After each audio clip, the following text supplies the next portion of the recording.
भूटान में people's democratic party की विजय द्वारा बन रहे हैं भूटान के दोबारा प्रधानमंत्री छिरिंग तबगे।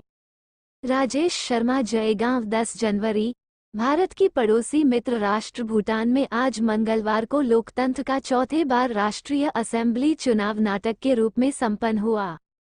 हालांकि भूटान के चौथे महाराजा जिग्मे सिंगे वांगचुक ने अंतर्राष्ट्रीय दबाव के कारण 5 दिसंबर 2005 को थिम्पू के राजधानी में से एक घोषणा की गई थी। भूटान में अब लोकतंत्र का स्थापित होगा, जिसके बावजूद भूटान में 2008 से लोकतंत्र चुनाव की आरंभ शुरू हुई थी। उसे चुनाव में भूटान की डीपीटी एवं पीडीपी के बीच कड़ा लड़ाई हुआ था। उसे समय डीपीटी पार्टी का प्रधानमंत्री जिग्मे वाइथिल्ले हुआ था। भूटान के चुनाव प्रणाली अन्य देशों की चुनाव प्रणाली से अलग रूप में तैयार की गई है।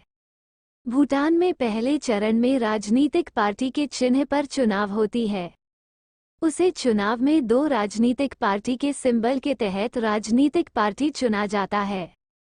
दोनों राजनीतिक पार्टी के उम्मीदवारों की नामांकन होने के उपरांत ही दोनों राजनीतिक पार्टी की एक आपस पर चुनावी लड़ाई होगा। भूटान पर इन दोनों 20 जिले हैं, उनमें 47 उम्मीदवारों एक राजनीतिक पार्टी की होती है। इस चुनाव के दौरान 47 उम्मीदवारों में राजनीतिक पार्टी की ज्यादा उम्मीदवार विजय प्राप्त होते हैं तो उन राजनीतिक पार्टी के ओर से प्रधानमंत्री चुने जाती है और मंत्रिमंडल का तैयारी किया जाता है। 2008 से पहले भूटान में लोकतंत्र होने के आगे राजतंत्र था, मगर 2008 में दिखावा राजनीतिक करते हुए भूटान में लोकतंत्र का चुनाव प्रणाली दिखा गया। आश्चर्य का ये बात है कि भूटान पर प्रधानमंत्री चुनाव में विजय होकर आने के उपरांत भी कोई भी निर्णय लेने में असमर्थ होते हैं, जिसका मुख्य कारण ये है कि भूटान में महाराजा है। अगर भूटान में कोई भी निर्णय लेना हो तो भूटान के महाराजा ही उसे निर्णय का तय करते हैं। वह भूटान में नए कानून तैयार करना हो या कोई भी विकास के कार्य करना हो तो भूटान के महाराजा ही तय करते हैं। भूटान के लिए भूटान के महाराज के सिवा अन्य किसी मंत्रिमंडल का हाथों में नहीं है। अगर भूटान में न्यायालय ने कोई निर्णय देता है किसी को सजा देने के लिए तो भूटान के महाराजा उसे सजा को रद्द करने की भी क्षमता होती है एवं भूटान की महाराज न्यायपालिका से ऊपर है, जिसके कारण भूटान के जनता महाराज को सर्वोपरि मानते हैं। मंगलवार को हो रहे चुनाव के दौरान भूटान के चुनाव आयोग ईसीबी ने देश भर के 812 मतदान केंद्रों पर सुरक्षा कर्मियों सहित 6000 से अधिक अधिकारियों को तैनात किया है। मंगलवार सुबह 8 बजे मतदान खुलेंगे गए थे, जो शाम के 5 बजे तक चला। हालांकि भूटान में चुनाव जब होते हैं तो भूटान सरकार ने अपने सब सरकारी कार्यालय को बंद करते हैं तथा दुकान पाठकों को भी बंद किया जाता है। एक तरफ देखा जाए तो भारत में जब किसी राजनीतिक पार्टी ने बंद बुलाते हैं तो उसी तरह का नज़ारा देखने को मिलता है। चुनाव करना एक विश्व को देखने के लिए नाटक माना जाता है कि भूटान के प्रधानमंत्री हो या मंत्रिमंडल में उत्थान के लिए कोई भी निर्णय लेना असमर्थ है। भूटान में जो भी निर्णय लिया जाता है और भूटान के नागरिकों के विषय में भूटान के महाराज व भूटान के नरेश की इसका निर्णय करते हैं। भूटान में महाराज जिस तरह से चाहते हैं उसे तरह से ही चलता है। हालांकि भारतीय नागरिकों की प्रति भूटान के वर्तमान महाराजा की देखने की दृष्टि अलग से है। भूटान में रहने वाले कुछ भूटानी नागरिक आज भूटान में चल रहे मतदान में अपना मत करने के लिए नहीं जाते हुए दिखाई दिया है। उन्हें इस संबंध में कहा है कि उन्होंने अपना नाम नहीं छापने के साथ पर कहा है कि भूटान में चुनाव करके क्या मिलेगा।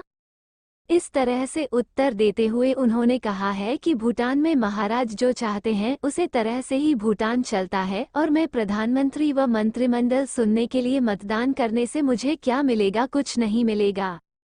उन्हें भारत की ओर देखे जाने पर उन्हें पूछे जाने पर कहा एक ही भारत के सहयोग से ही भूटान चलता है, परंतु भूटान के महाराजा इन दिनों भारतीय नागरिकों के प्रति अच्छा व्यवहार नहीं करने की सुझाव देते हैं, परंतु मुझे ये सुझाव पसंद नहीं है, जिसके चलते मैं इस चुनाव में अपना भागीदारी नहीं देने के लिए भारत के क्षेत्र में आया हूँ।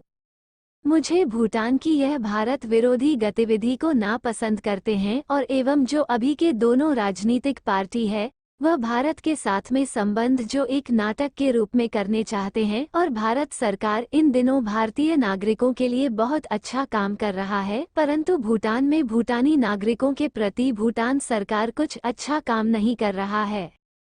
हाईएस्ट नंबर ACB के अनुसार 3 विस्तारित मतदान केंद्र स्थापित किए गए हैं, 2 पुनाखा में और 1 पारो में। ECB की अंतिम मतदाता सूची के अनुसार 496,000 से अधिक पंजीकृत मतदाता हैं, जिनमें से लगभग 126,000 ने डाक मतपत्रों के लिए पंजीकरण कराया है।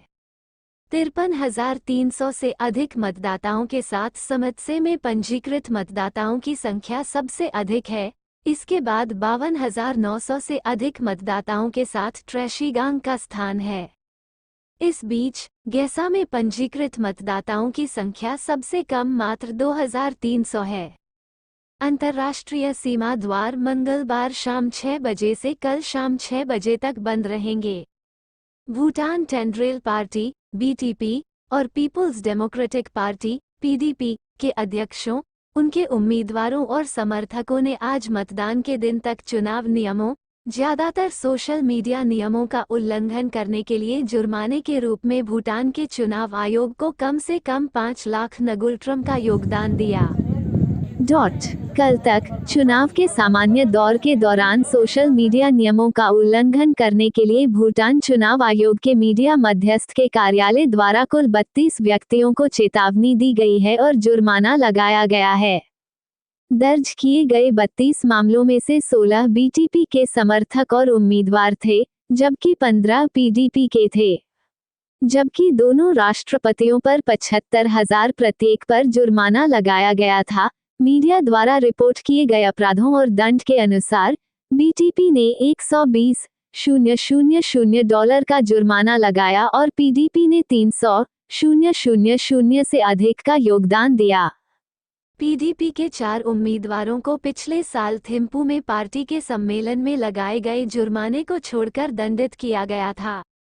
OMA ने BTP से जुड़े 14 व्यक्तियों को लिखित चेतावनी जारी की और उसी पार्टी से जुड़े 2 व्यक्तियों पर $15,000 का जुर्माना लगाया गया। हालांकि भूटान में राजनीतिक पार्टी तो 5 है, परंतु पहले राजनीतिक पार्टियों के बीच में लड़ाई होगा, उसमें 2 राजनीतिक पार्टी चुने जाते हैं और 2 राजनीतिक पार्टी PDP एवं BTP।